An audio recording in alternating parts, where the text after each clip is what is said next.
আসসালামু আলাইকুম। এক্সপার্ট এডুকেশনের পক্ষ থেকে সবাইকে জানাই সালাম। আসসালামু আলাইকুম। সাথে আছি আমি রোকসানা।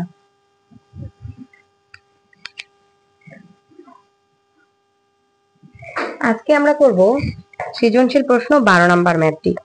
কি বলেছে? 100 জন শিক্ষার্থীর মধ্যে কোনো পরীক্ষায় 65 জন শিক্ষার্থী বাংলায়, 48 জন শিক্ষার্থী বাংলা ও ইংরেজি উভয় বিষয়ে পাস এবং 15 জন শিক্ষার্থী উভয় বিষয়ে ফেল।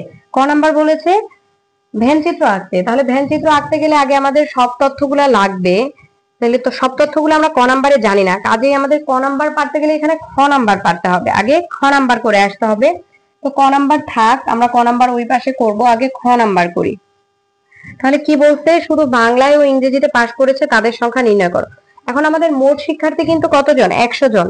বলেছে যে বাংলায় পাশ করেছে এমন শিক্ষার্থী 65। তাহলে বাংলায় পাশ করেছে 65, আর উভয় বিষয়ে এটা হলো বাংলা, উভয় বিষয়ে পাশ করেছে কত? 48। তাহলে এই 65 জন যে বাংলায় পাশ করেছে এর মধ্যে কি এমন কিছু শিক্ষার্থী আছে যারা ইংলিশেও পাশ করছে, তাই না? ইংলিশে কত? 48 জন পাশ করছে। যেহেতু বলছে যারা বাংলায় পাশ করছে তারা কি ইংলিশে পাশ করতে পারে না? অবশ্যই পারে। তারা বাংলাতেও করছে, ইংলিশেও করছে। তাহলে এই বাংলার মধ্যে ইংলিশও আছে কিছু। তাহলে আমাদের খ নাম্বারে চাইছে শুধু বাংলায় পাশ করছে এরকম শিক্ষার্থীর সেট।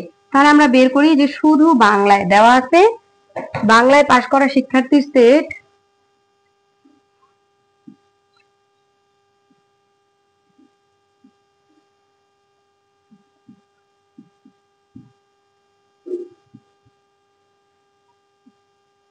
বাংলায় পাশ করেছে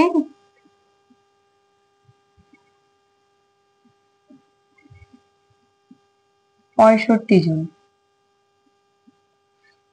65 জন। অতএব তারপর কি উভয় বিষয়ে পাশ করেছে কত? 48। উভয় বিষয়ে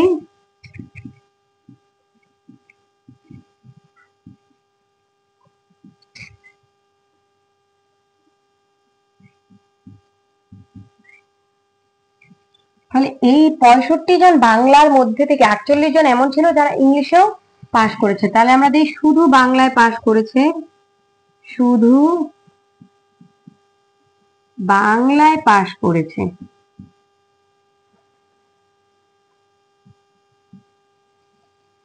কতজন? 65 মাইনাস 48, কারণ 48 জন যেহেতু ইংলিশেও করছে, আমরা শুধু বাংলাটা বের করতেছি, তাহলে এটা কত হবে? 17 জন। এটাই আনসার। তারপরে কি বলেছে? তারপরে বলেছে যে ইংরেজিতে পাস, এটা হলো একটা আনসার। বলেছে ইংরেজিতে পাস করেছে এরকম শিক্ষার্থীর স্টেট নির্ণয় করো। তাহলে ইংরেজিতে পাস করেছে শিক্ষার্থীর জন্য আমাদের বের করতে হবে যে শুধু ইংরেজিতে। এখানে কিন্তু 48 জন যে বলছে এটা বাংলা আর ইংলিশ, তাহলে আমাদের শুধু ইংলিশে বের করতে হবে। তাহলে আমরা লিখি এক অথবা উভয় বিষয়ে পাস করেছে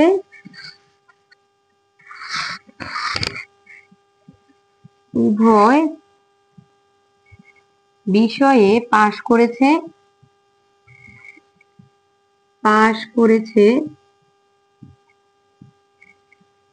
এরকম কি হবে? এক অথবা উভয় বিষয়ে পাস করেছে। আমরা যদি বাংলারটা বি লিখি আর ইংলিশেরটা যদি ই লিখি, তাহলে বি ইউনিয়ন ই। বলছি না যে কোনো একটা হইলেই হইলো, আমি এক অথবা বলছি, এই যে অথবা মানে ইউনিয়ন, ঠিক আছে? তাহলে বি ইউনিয়ন ই সমান কত বলছে? এটা বলে দেয়নি। তাহলে আমরা কি করব? 100 মাইনাস 15, কারণ মোট শিক্ষার্থী কত ছিল? 100 জন। 15 জন কি ফেল করছে উভয় বিষয়ে। তার মানে আমি 100 থেকে যদি 15 জন উভয় বিষয়ে ফেল করতে বাদ দেই, তার মানে বাকি যে 85 জন থাকবে তারা হয় একটা বিষয়ে পাশ করছে, না হলে উভয় বিষয়ে পাশ করছে। তাহলে এত জন সমান কত হবে? 85 জন। তাহলে এখন দেখো আমরা যে সূত্রটা শিখছিলাম, না আমরা কি জানি? নাম্বার অফ বি প্লাস, না sorry, number of B union E equals to number of B plus number of E minus number of B intersection E. B intersection E মানে কি? যেটা উভয়ে আছে, তার মানে এটা কিন্তু আমাদের নাম্বার অফ বি ইন্টারসেকশন ই এটা। আর এটা কিন্তু আমাদের কি? নাম্বার অফ বি বাংলা, ঠিক আছে? নাম্বার অফ বি ইন্টারসেকশন ই। এখানে কিন্তু তোমাকে টোটাল নাম্বার নিতে হবে বাংলার। তুমি এই নাম্বার অফ ইংলিশ যেটা পাবা সেটাও টোটাল ইংলিশ পাবা, ঠিক আছে? টোটালটা থেকে পরে তোমাকে উভয় বিষয়টা বাদ দিতে হবে। তো আমি টোটালটাই, এগুলা যা পাচ্ছি আমরা টোটাল পাচ্ছি, তার মানে আমি এই মানটা জানি, এই মানটা কত 85, এই মানটা কত 65, নাম্বার অফ ই আমি জানি না, মানে ইংলিশেরটা আমি বের করব, এই মানটা জানি কত 48। তাহলে আমাদের এখানে কত হয়, বিয়োগ করলে হয় 17 প্লাস নাম্বার অফ ই। তাহলে আমরা যদি এখান থেকে 17 বিয়োগ করি, নাম্বার অফ ই সমান আমাদের কত আসবে, নাম্বার অফ ই সমান আসবে 68। তাহলে এটা কিন্তু ইংলিশে পাস করেছে এমন শিক্ষার্থী, কিন্তু আমার চাইতে শুধু ইংলিশ, ইংলিশে এমন না। তাহলে ইংলিশের মধ্যে থেকে এই যে 48 জন বলছে না উভয় বিষয়ে, তাহলে ইংলিশের এই 68 জনের মধ্যে থেকে 48 জন ছিল যারা বাংলাতেও করছে, কারণ তারা যেহেতু উভয় বিষয়, তাহলে শুধু ইংলিশে পাস করে, শুধু ইংলিশে পাস করে বা ইংরেজিতে পাস করে,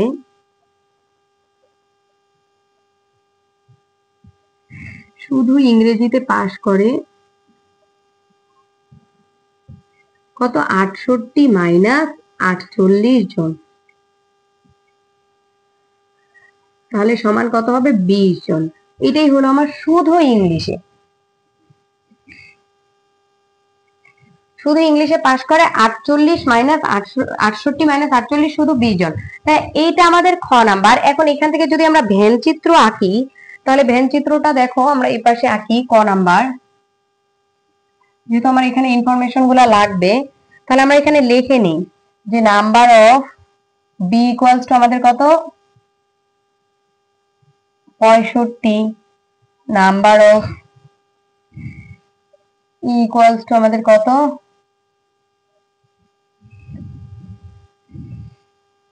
নাম্বার অফ ইকুয়ালস টু আমাদের কত পাইলাম আমরা 68, 68, তাই না?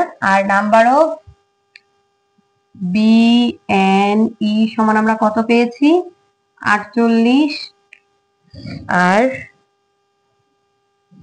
আর লাগবে না, মোটামুটি এগুলা হইলেই হবে। তাহলে দেখো আমরা যদি এখানে বাংলাটা কত ছিল, আমরা পুরাটা সার্বিক সেট কি দ্বারা প্রকাশ করি, ইউ দ্বারা, তাহলে ইউ ইকুয়ালস টু এখানে কত 100 আসবে, ঠিক আছে? তার মানে এখানে আমাদের দুইটা সেট, একটা সেটকে আমরা বাংলা বি, বি সমান এখানে কত 65, তারপর আরেকটা সেটকে আমরা কি ইংলিশ, এটা কত ই, ই সমান আমাদের কত 68। তাহলে এখন দেখো যে দুইটার যে কমনটা সেটা কি বি ইন্টারসেকশন ই, এটা সমান আমাদের কত 48। শুধু বাংলা কোনটুকু, এটুকু না, শুধু বাংলা সমান আমার কত ছিল এটুকু 17, তাই তো? তাহলে এটাকে পি দিয়ে দাও, তারপর এটাকে কি দিয়ে দাও, কিউ দিয়ে দাও, তাহলে শুধু ইংলিশ সমান আমার কত ছিল 20। তারপর কি যে কোনো 15 জন বিষয় কি, এই 15 জন এই সেটের অন্তর্ভুক্তই ছিল না, এগুলা যেহেতু পি কিউ যে কোনো একজন পাস করছে বা ফেল, তাহলে এই 15 জন হবে এই সেটের বাহিরে।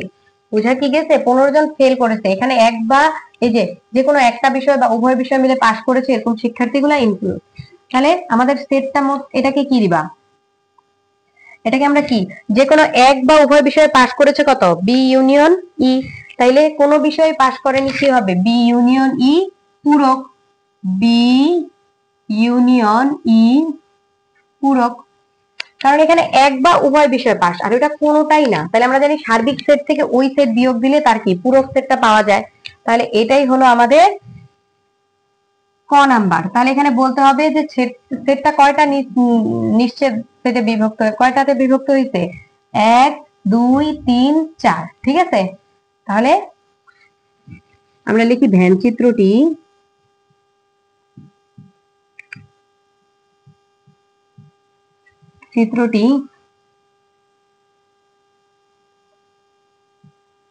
চারটি সেটে বিভক্ত হয়েছে।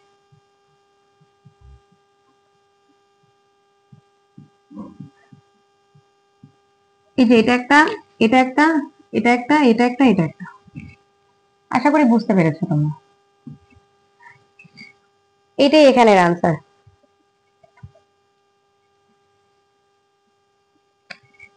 তারপর আমাদের কি বলছে, উভয় বিষয়ে পাস এবং উভয় বিষয়ে ফেল সংখ্যা দ্বয়ের মৌলিক গুণনীয়কের সেট দুটির সংযোগ সেট নির্ণয় করো। তাহলে উভয় বিষয়ে পাস আর উভয় বিষয়ে ফেল, এগুলো আমাদের এখান থেকে লাগবে না, এগুলো আমাদের ম্যাথেই দেওয়া আছে। উভয় বিষয়ে পাস করছে 48,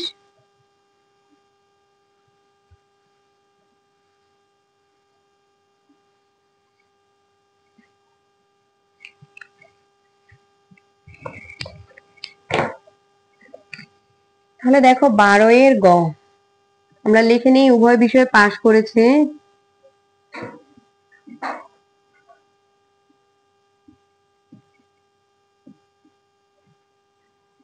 পাস করা শিক্ষার্থী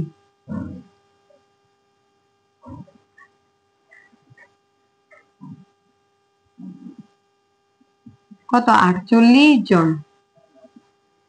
তাহলে 48 এর গুণনীয়ক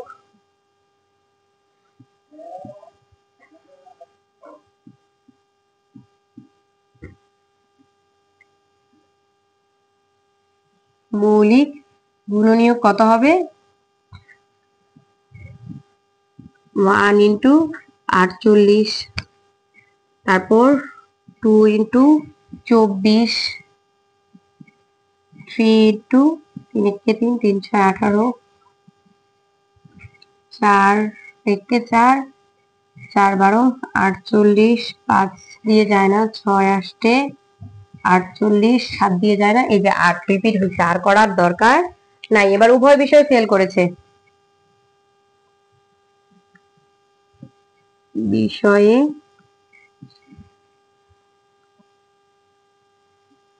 ফেল করা শিক্ষার্থী কত? 15 জন। তাহলে 15 এর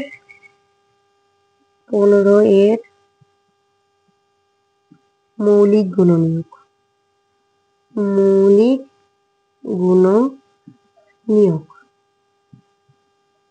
কত হবে? 15, 1 ইন্টু 15 আর 3 5 15, তাই তো? তাহলে আমাদের কি বলেছে? উভয় বিষয়ে পাস এবং উভয় বিষয়ে ফেল সংখ্যা দ্বয়ে মৌলিক গুণনীয়কের সেট দুইটা সংযোগ সেট, আমাদের সংযোগ সেট চাইছে। তাহলে এইটার জন্য যদি আমরা লিখি, অর্থাৎ নির্ণয় সেট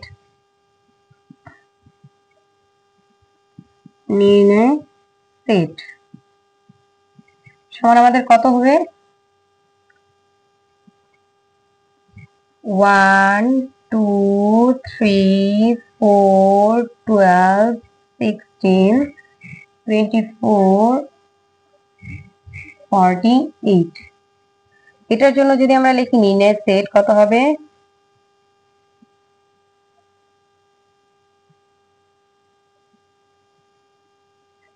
1 3 5 15।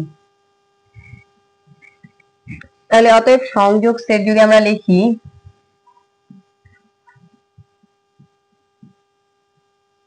সংযোগ সেট কি হবে? দুইটার ইউনিয়ন। আমরা লিখে ফেলি 1 2 3 4 12 16 24 48। তারপর ইউনিয়ন, যেহেতু সংযোগ সেট বলছি, 1 3 5 15। তাহলে দেখো আমাদের সবগুলা উপাদানই নিতে হবে। তাহলে কত হয়? 1 2 3 4 5 12 15 16 24 48। তাহলে এটাই আনসার এই ম্যাথের জন্য।